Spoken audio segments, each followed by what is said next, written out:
প্রত্যাশা মতোই রবিবারের সকালে কলকাতায় পা রাখলেন মোহনবাগানের নতুন স্প্যানিশ ডিফেন্ডার আলবার্তো রড্রিগেজ।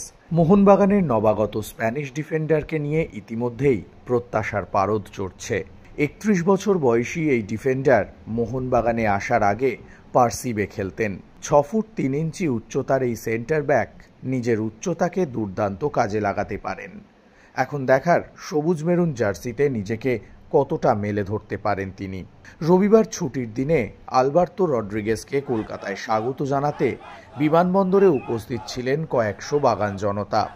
জয় মোহনবাগান ধ্বনি আর সবুজ মেরুন উত্তরীয় দিয়ে স্প্যানিশ ডিফেন্ডারকে বরণ করে নেয় তারা।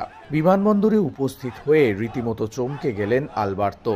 প্রথম দিন শহরে পা দিয়েই সবুজ মেরুন আবেগের সঙ্গে পরিচিত হয়ে গেলেন তিনি। চলুন দেখে নেওয়া যাক আলবার্তো রড্রিগেজের কলকাতায় পৌঁছানোর মুহূর্ত।